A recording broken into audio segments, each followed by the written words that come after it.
और जब हम कोलाइडल स्टेट ऑफ मैटर की बात कर रहे हैं तो one thing is very clear कि colloids they form bigger particles, या वो पार्टिकल्स, कोलाइड्स किसको बोलते हैं? प्रैक्टिकली कोलाइड्स वो पार्टिकल्स हैं जो मेम्ब्रेन से पास नहीं हो सकते, एनिमल मेम्ब्रेन या parchment membrane, they can not pass through it. Clear है ना? तो they are bigger particles.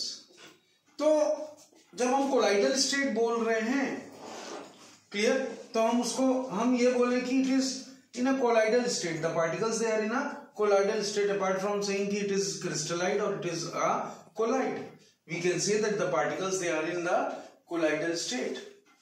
Clear? एक और खास बात यह है कि जो पार्टिकल्स है कोलाइडल स्टेट के, they do not settle down on standing.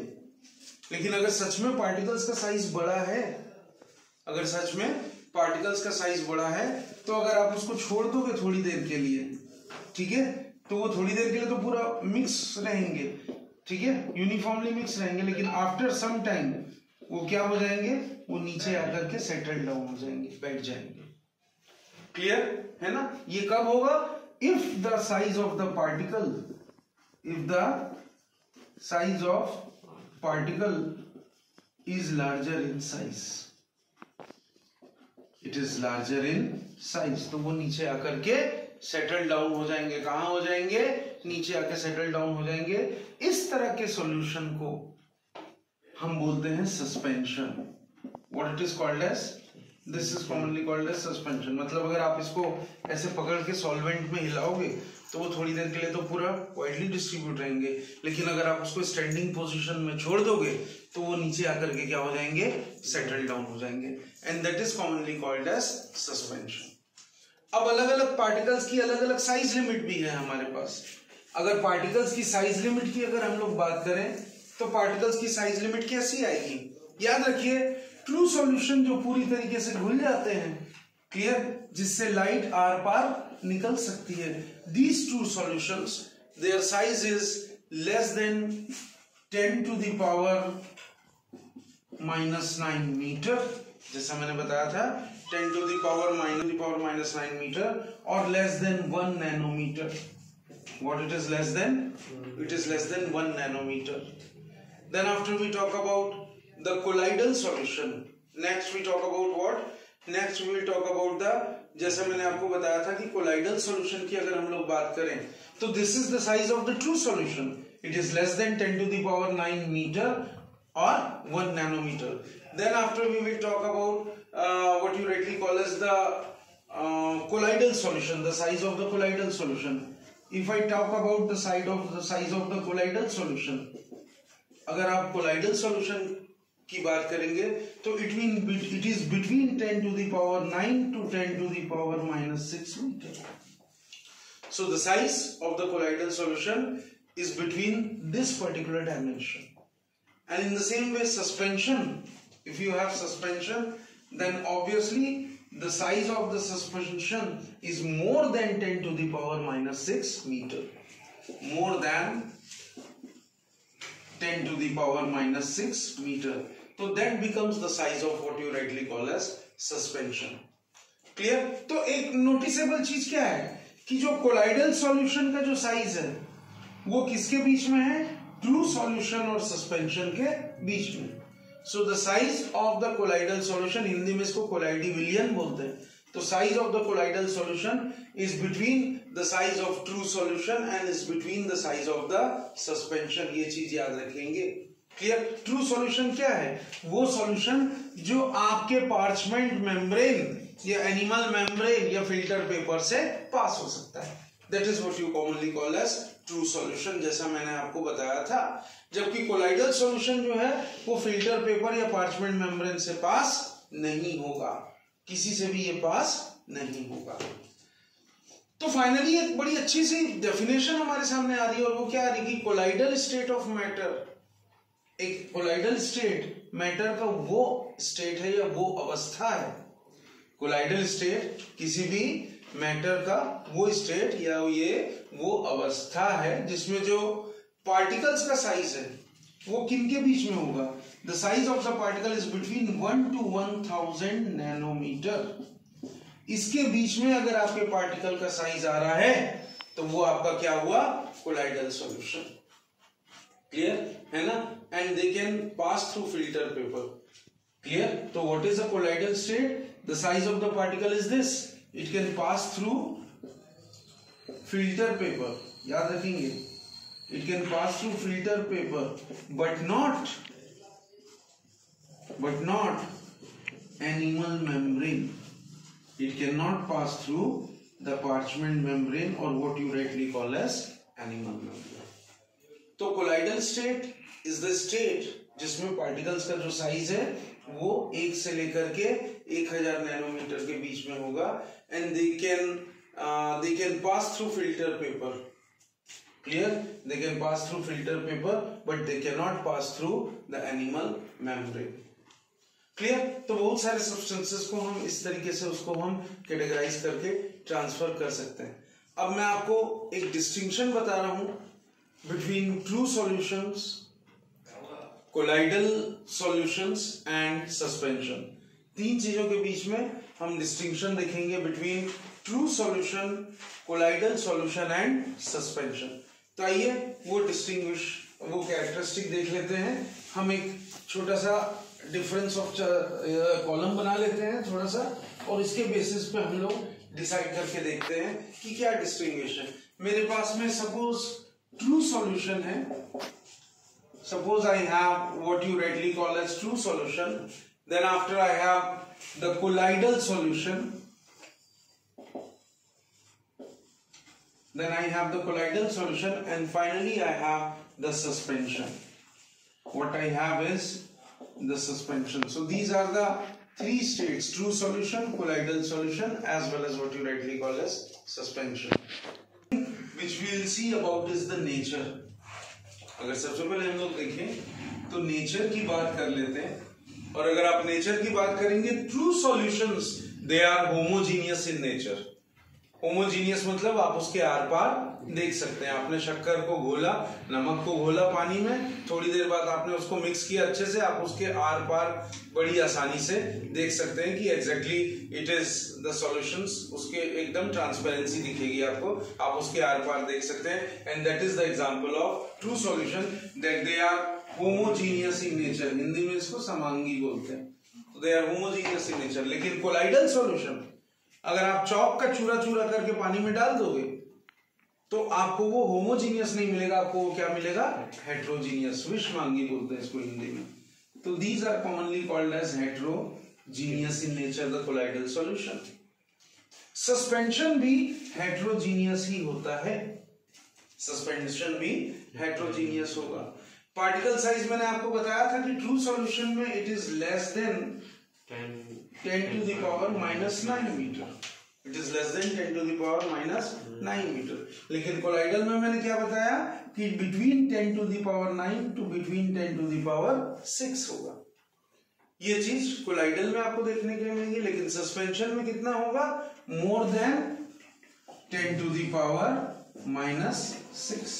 ये किस में होगा आपके, ये नोटिस होगा आपके सस्पेंशन में। तो that is what you call as the particle size.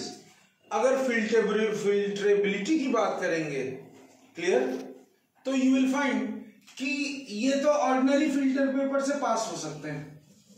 किससे पास हो जाएंगे ये, ऑर्डिनरी फिल्टर पेपर से ये आसानी से पास हो सकते हैं। एनिमल मेम्ब्रेन से भी ये पास हो सकते हैं। Colloidal they can pass through ordinary filter paper, they can pass through ordinary filter paper but not through animal membrane.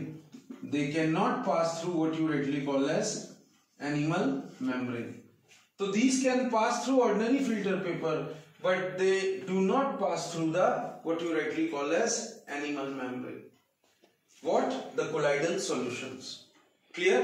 और जबकि सस्पेंशन जो है अगर आप देखेंगे तो ये they do not pass through, ना ये फिल्टर पेपर से पास होंगे, ना ये किसी एनिमल मेम्ब्रेन से पास होंगे। Clear? Neither they are pass, they will pass through filter paper nor they will pass through any animal membrane. ये चीज सबको याद रखनी। अगर सेटलिंग की बात करूं तो ट्रू सॉल्यूशन कभी सेटल नहीं होते, वो पूरा यूनिफॉर्मली मिक्स हो जाते हैं, तो they do not settle. True solution they do not settle, जैसा मैंने आपको बताया था। वैसे कोलाइडल सॉल्यूशन भी, ये भी सेटल नहीं होते, दे डू नॉट सेटल, नीचे आके बैठते नहीं है। लेकिन सस्पेंशन जो है, इसको अगर आप थोड़ी देर के लिए खुला छोड़ दोगे तो they settle on standing, they settle on standing. तो these they settle on what you rightly call as standing. इसमें ट्रू सॉल्यूशन में एक खास बात है कि सॉल्वेंट और सॉल्यूट को आपने घोल दिया तो थोड़ी देर बाद वो इनविजिबल हो जाते हैं, वो नजर नहीं आते। तो इसमें क्या होगा, पार्टिकल्स आर इनविजिबल। अगर आप देखेंगे तो पार्टिकल्स क्या हो जाते हैं, आपके इनविजिबल होते हैं। लेकिन कोलाइडल सॉल्यूशन में जैसे आपने इधर देखेंगे कि अगर आपने इस तरीके के बीकर में कोलाइडल सॉल्यूशन रखा है और अगर आप यहां से मान लीजिए कोई टॉर्च से इस तरीके के लाइट आप पास कर रहे हैं, तो वो इस तरीके का क्या बनाएगा, वो इस तरीके का कोन बनाएगा, जिसको हम बोलते हैं टिंडल कोन। क्या बोलते हैं इसको, टिंडल कोन। और इस इफेक्ट को हम बोलते हैं Tyndall effect. What is this effect known as, Tyndall effect. That means the colloidal solution they are responsible for, वो प्रकाश को या लाइट को क्या करते हैं, बिखेर देते हैं। तो they are responsible for scattering of light. What they are responsible for, scattering of light. Light को एक ट्राइंगल शेप में, इस तरीके से कोन के शेप में स्कैटर कर देते हैं। क्लियर। अगर आप इसको अल्ट्रा माइक्रोस्कोप में देखोगे तो you will find this type of effect. Clear. लेकिन सस्पेंशन में क्या होता है, सस्पेंशन में पार्टिकल्स आपको क्लियरली दिखाई देते हैं। क्लियर। सस्पेंशन में पार्टिकल्स आर क्लियरली विजिबल। तो यहां पे हमने क्या देखा, व्हाट वी हैव सीन कि colloidal solution they are responsible for the scattering of light. This colloidal solution they are responsible for the scattering of light. वैसे ही true solution, आपने पानी में नमक डाला, थोड़ी देर उसको मिक्स किया और वो पूरा क्लियरली डिफ्यूज हो जाएगा। तो इसमें डिफ्यूजन जो है वो क्विकली होता है। ट्रू सॉल्यूशन में diffusion occurs very quickly. In true solution the diffusion occurs very quickly. लेकिन कोलाइडल सॉल्यूशन में डिफ्यूजन जो है वो स्लोली होता है। कोलाइडल सॉल्यूशन में क्या होता है, डिफ्यूजन अकर्स स्लोली, धीरे धीरे होता है कोलाइडल सॉल्यूशन में डिफ्यूजन। क्लियर। और जबकि सस्पेंशन में डिफ्यूजन होता ही नहीं, तो सस्पेंशन में आपको डिफ्यूजन देखने के लिए नहीं मिलेगा। एक और खास चीज है ट्रू सॉल्यूशन की, और वो क्या खास चीज है कि ट्रू सॉल्यूशन एकदम क्लियर और ट्रांसपेरेंट होता है, आर पार आसानी से आप देख सकते हैं। जबकि colloidal solution, true solution transparent है, कोलाइडल सॉल्यूशन ट्रांसलूसेंट है। ट्रांसलूसेंट का मतलब ये कुछ लाइट तो पास करेगा पर पूरा लाइट पास नहीं करेगा। तो these are translucent colloidal solution. जबकि सस्पेंशन जो होता है वो लाइट को बिल्कुल भी आगे जाने नहीं देता। तो this is opaque in nature. What it is, this is opaque in nature.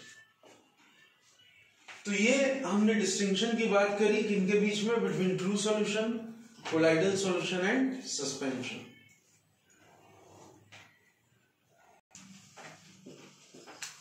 And dispersion medium. Now we have two more factors. जैसे ट्रू सॉल्यूशन किसमें, मैंने मान लीजिए एक गिलास पानी लिया, इस एक गिलास पानी में मैंने this water it acts as solvent, this water it acts as solvent, and always solvent is taken in larger amount और larger quantity as compared to that of the solute, as compared to that of the solute. Solute is always taken in smaller quantity. When these both are mixed, मैंने पानी लिया और मैंने मान लीजिए NaCl sodium chloride लिया और मैंने इसमें सोडियम क्लोराइड नमक को मैंने यूनिफॉर्मली मिक्स कर दिया, किया कि नहीं किया, राइट? तो इसमें मैंने जो NaCl लिया वो सॉल्यूट है और जो सॉल्वेंट वाटर जो मैंने लिया वो सॉल्वेंट है। वैसे ही कोलाइडल सिस्टम में सॉल्यूट और सॉल्वेंट को हम रिप्लेस कर देंगे। तो जो सॉल्यूट है वो हो जाएगा डिस्पर्स्ड फेज, क्या हो जाएगा ये डिस्पर्स्ड फेज, और सॉल्वेंट जो है वो हो जाएगा डिस्पर्शन मीडियम। इसी को हमने रिप्लेस कर दिया। Is this clear? Getting me? तो ये चीज याद रखेंगे। तो कोलाइडल सिस्टम को हम लोग कई बार कोलाइडल डिस्पर्शन या सिंपली कोलाइड भी बोलते हैं। क्लियर? लेकिन एक डिफरेंस है। फिर इसका मतलब ये सॉल्वेंट और सॉल्यूट, और इसमें डिफरेंस क्या हुआ? इसमें डिफरेंस ये हुआ, ट्रू सॉल्यूशन जो हमेशा होमोजीनियस होता है, कोलाइडल सॉल्यूशन या कोलाइडल सिस्टम हमेशा हेट्रोजीनियस होगा।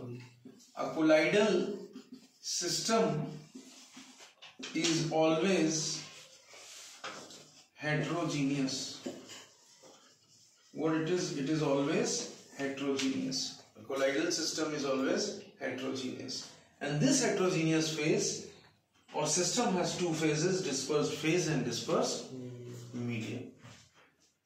अब मैं नेक्स्ट क्लास में आपको क्लासिफिकेशन ऑफ कोलाइड्स के बारे में बताऊंगा, तब तक इसको आप लोग पूरा रिवाइज करते हैं।